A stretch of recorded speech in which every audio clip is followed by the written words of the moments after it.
இன்னைக்கு நம்ம பார்க்க போற ஸ்பெஷல் ரெசிபி என்னன்னா லீஃப் காளானை வச்சு மஷ்ரூம் செமி கிரேவி எப்படி செய்யறதுன்னு தான் பார்க்க போறோம். ஹாய் ஃப்ரெண்ட்ஸ், வெல்கம் டு சான்ஸ் அடுப்படி. வீடியோக்குள்ள போறதுக்கு முன்னாடி நம்ம சேனல் சான்ஸ் அடுப்படி சப்ஸ்கிரைப் பண்ணிக்கோங்க. கூடவே இருக்கிற பெல் சிம்பலையும் கிளிக் பண்ணிக்கோங்க. இந்த ரெசிபி செய்ய 300 கிராம் அளவுள்ள சிப்பி காளான் எடுத்து வச்சிருக்கேன். இந்த சிப்பி காளான் மோஸ்ட்லி எல்லாருக்கும் தெரியும், இப்போ எல்லா இடத்துலயும் கிடைக்குது. இந்த ஒயிஸ்டர் மஷ்ரூமை ஃப்ரெஷ்ஷாக எடுத்துக்கோங்க, நல்லா ஒயிட் கலர்ல இருக்கிற மாதிரி. இதில் நிறைய டிஷ்ஷஸ் பண்ணலாம். நம்ம பட்டன் மஷ்ரூமை யூஸ் பண்ணி என்னென்ன பண்ணுறோமோ அதை நீங்கள் சிப்பி காளான் வச்சும் பண்ணலாம். ஃபஸ்ட்டு ஒரு தடவை வாஷ் பண்ணி எடுத்துக்கலாம். அதுக்கு ஒரு பாத்திரம் எடுத்துட்டு வாஷ் பண்ண தேவையான அளவு தண்ணி ஊற்றிட்டு லீஃப் மஷ்ரூமை ஆட் பண்ணிக்கோங்க. ரொம்ப அழுத்தி வாஷ் பண்ணாமல் மூழ்கிற அளவு தண்ணி ஊற்றி க்ளீன் பண்ணிக்கோங்க. வாஷ் பண்ணினதை பிளேட்டில் போட்டு வச்சுருங்க. ஒரு 5 மினிட்ஸ் அதுலேயே விட்டுட்டிங்கன்னா தண்ணி வடிஞ்சிரும். வாஷ் பண்ணி எடுத்தாச்சு, பாருங்க எவ்வளவு அழகாக ஃப்ரெஷ்ஷாக இருக்குன்னு. எனக்கு இந்த டைம் நல்ல பெரிய சைஸாக சிப்பி காளான் கடையில் வாங்குறப்ப கிடைச்சிது. இப்போ இதைய கட் பண்ணிக்கலாம். ஒரு லீஃப் காளானை எடுத்து இந்த மாதிரி நீல வாக்கில் ஓரளவு மீடியமாக 4ஆக கட் பண்ணி எடுத்துக்கோங்க. நெக்ஸ்ட் பீஸையும் இதே போல் கட் பண்ணிக்கோங்க. இது சைவ கறின்னு கூட சொல்லலாம். ஏன்னா சிப்பி காளானை இந்த மாதிரி செமி கிரேவியாக செய்யறப்ப கிட்டத்தட்ட நான்வெஜ் ஃபீல்ல இருக்கும். குக்கர்ல வைக்கிறதுனால ஓரளவு மீடியம் பீசஸா கட் பண்ணா போதும். பொடியா கட் பண்ணினீங்கன்னா வெந்து பீஸே தெரியாத மாதிரி இருக்கும். எல்லா மஷ்ரூமையும் கட் பண்ணி எடுத்தாச்சு. இப்போ பிளேட்டுக்கு டிரான்ஸ்ஃபர் பண்ணிக்கலாம். இந்த சைஸ்ல கட் பண்ணி எடுத்துக்கோங்க. இந்த ரெசிபிக்கு தேவையானதை அரைச்சிக்கலாம். ஃபர்ஸ்ட் அதுக்கு மிக்ஸி ஜாரை எடுத்துக்கோங்க. 2 தக்காளி பொடியா கட் பண்ணி சேர்த்துக்கலாம். இப்போ இதைய நல்லா ஃபைன் பேஸ்டா அரைச்சிக்கணும். தண்ணி எதுவும் ஊத்தாம நல்ல ஃபைன் பேஸ்டா அரைச்சி எடுத்தாச்சு. இப்போ இதைய பவுலுக்கு டிரான்ஸ்ஃபர் பண்ணிட்டு ஒரு ஓரமா வச்சிருங்க. அடுத்தது மசாலா அரைச்சிக்கலாம்.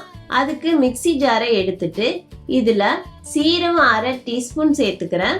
கூடவே குருமிளகு 1/2 டீஸ்பூன் சேர்த்துக்கலாம். அடுத்தது சோம்பு 1/4 டீஸ்பூன் ஆட் பண்ணிக்கோங்க. கசகசா 1/2 டீஸ்பூன் போட்டுட்டு அது கூடவே 3/4 டீஸ்பூன் மிளகாய் தூள் சேர்த்துக்கோங்க. காரம் நார்மலா இருக்கும். உங்களுக்கு காரம் வேணும்னா 1 டீஸ்பூன் கூட மிளகாய் தூள் ஆட் பண்ணிக்கலாம், உங்க விருப்பம்தான். 1/2 டீஸ்பூன் மல்லித்தூள் சேர்த்துக்கிறேன். 3/4 teaspoon Kashmiri chilli powder add பண்ணிக்கோங்க. வெறும் கலருக்காக தான் ஆட் பண்றோம். உங்களுக்கு வேண்டாம்னா ஸ்கிப் பண்ணிடலாம்.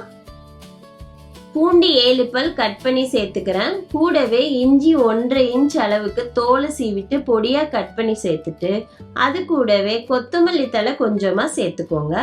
இது எல்லாத்தையும் தண்ணி ஊற்றி ஃபைன் பேஸ்டா அரைச்சி எடுத்துட்டு வந்துடலாம். இந்த மாதிரி ஃபைன் பேஸ்டா அரைச்சி எடுத்தாச்சு. இது ஒரு ஓரமா இருக்கட்டும். இப்போ தாளிச்சுக்கலாம். அதுக்கு அடுப்பை ஆன் பண்ணி குக்கர் வச்சுக்கோங்க. நீங்க குக்கர்ல செய்யாம கடாயில கூட தாளிச்சு போட்டு வேக வச்சுக்கலாம், உங்க விருப்பம்தான்.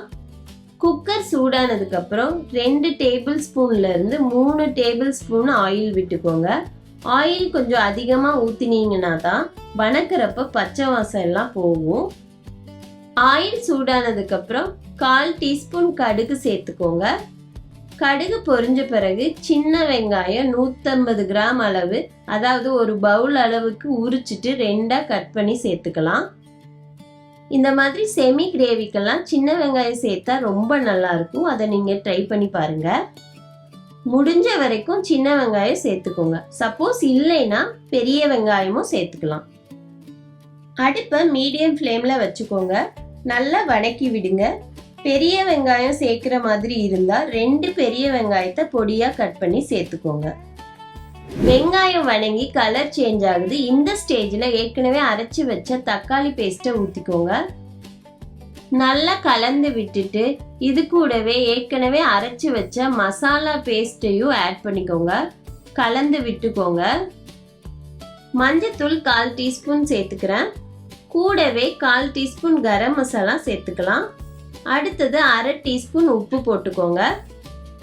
நம்ம வணக்காம பச்சையா அரைச்சு ஆட் பண்ணினதுனால நல்லா பச்சை வாசம் போற வரைக்கும் வணக்கிக்கோங்க.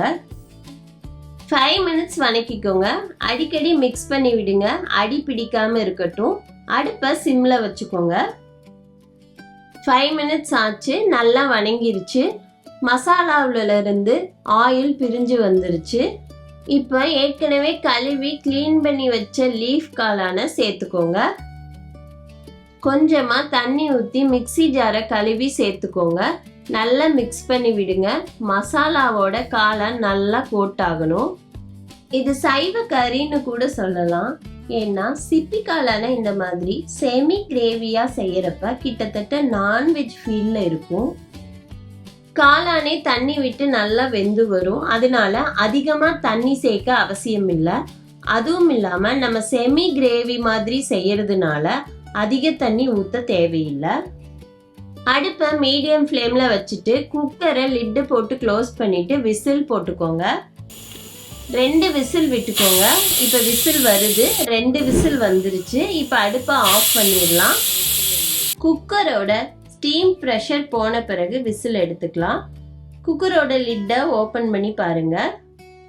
ரொம்ப சூப்பராக இருக்கும். இன்ட்ரெஸ்டிங்கான டேஸ்ட்ல இருக்கும். நீங்கள் இந்த கிரேவி செய்யறதுக்கு லீஃப் மஷ்ரூம் இல்லைன்னா பட்டன் மஷ்ரூமை யூஸ் பண்ணி கூட செய்யலாம். ரொம்ப நல்லா இருக்கும் இந்த டேஸ்ட்டு. இந்த மஷ்ரூம் கிரேவியை சாதத்தோட பிசைஞ்சும் சாப்பிடலாம். இட்லி, தோசை, சப்பாத்தி இது மாதிரி எல்லாத்துக்கும் சைட் டிஷ்ஷாகவும் வச்சு சாப்பிடலாம். ரொம்ப சிம்பிளான ஈஸியான ரெசிபி தான். குயிக்காகவும் பண்ணிடலாம். மிஸ் பண்ணாமல் ட்ரை பண்ணி பாருங்க. ஒரு தடவை நல்லா மிக்ஸ் பண்ணி விட்டுக்கோங்க. பாருங்க கிரேவி எந்த அளவுக்கு சூப்பரா வந்திருக்குன்னு. கன்சிஸ்டன்சியும் சூப்பரா இருக்கு. இன்னும் கொஞ்சம் கிரேவியை ட்ரை பண்ணிக்கலாம். அதுக்கு அடுப்பை ஆன் பண்ணிக்கோங்க. 2 மினிட்ஸ் கொதிக்க விடுங்க. ஹை ஃப்ளேம்ல வச்சுக்கோங்க. உப்பு இந்த ஸ்டேஜில் டேஸ்ட் பார்த்துட்டு பத்தலைன்னா ஆட் பண்ணிக்கோங்க. எனக்கு பத்தாததுனால 1/4 டீஸ்பூன் ஆட் பண்ணுறேன். இந்த கிரேவிக்கு 1/2 டம்ளர் அளவு தண்ணி ஊற்றுனது தான். ஆனால் எவ்வளவு தண்ணி மஷ்ரூம்ல இருந்து விட்டுருக்குன்னு பாருங்க. இந்த கன்சிஸ்டன்சி போதும் எனக்கு. மேலே கொத்தமல்லி தலையை தூவி விட்டுட்டு அடுப்பை ஆஃப் பண்ணிடலாம். அவ்வளவுதான். Leaf mushroom semi gravy ready ஆயிருச்சு. இப்போ சர்வ் பண்ண பவுலுக்கு ட்ரான்ஸ்ஃபர் பண்ணிக்கலாம்.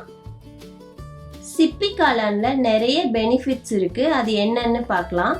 சிப்பி காளான்ல புரோட்டீன் அதிகமா இருக்கிறதுனால மசில்ஸ் க்ரோ ஆக யூஸ் ஆகுது. அடுத்து ஃபைபர் அதிகமா இருக்கிறதுனால டைஜஷனுக்கு ஹெல்ப் பண்ணுது. விட்டமின் டி அதிகமா எந்த ஃபுட் கண்டென்ட்லயும் இல்லை. ரொம்ப கம்மியான ஃபுட்ல தான் இருக்கு. அதுல ஒன்று காளான். இதுல ஆன்டி ஆக்சிடென்ட் அதிகமா இருக்கிறதுனால இம்யூனிட்டி சிஸ்டத்தை பூஸ்ட் பண்ணுது. அதுக்கப்புறம் பொட்டாசியம் இருக்கிறதுனால பிளட் பிரஷர் லெவலை கண்ட்ரோலா வச்சுக்குது. அவ்வளவுதான்.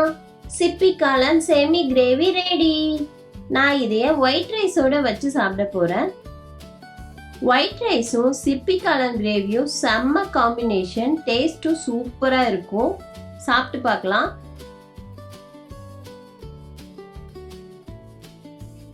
டேஸ்ட் அல்டிமேட்டா இருக்கு. நீங்களும் மறக்காம இந்த மாதிரி ட்ரை பண்ணி பாருங்க. சான்ஸ் அடுப்படி சேனலை சப்ஸ்கிரைப் பண்ணி என்னோட மற்ற ரெசிபீஸோட வீடியோ பாருங்க. தேங்க்யூ.